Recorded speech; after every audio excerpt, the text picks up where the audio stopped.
Vivo announced the X300 series smartphones in China earlier this week, and we got to have a quick look at the X300 and X300 Pro, complete with benchmarks and some on-location camera samples. The review units are on their way to the office for some of our more standardized testing. But in the meantime, we figured we'd touch upon one of the other major developments from the company this year. OriginOS 6 is going global.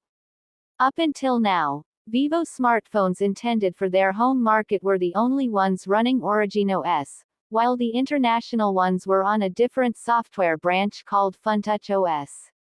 We have often been critical of FunTouch because of its somewhat dated look and feel, and gray importing a phone with the otherwise superior Origin meant dealing with China-specific pre-installed apps, certain limitations with payment banking software, and other often unforeseeable roadblocks.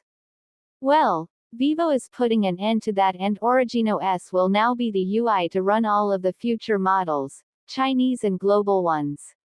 This new version that marks the convergence of the two software branches is versus 0.6.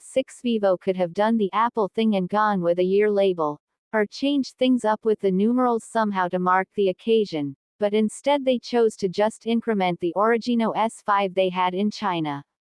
Works for us. While the new X300 models will be the first to boot OriginOS 6 out of the box, and those are not here yet, we got an early look at the new OS on an international X200 Pro that Vivo seeded specifically to us.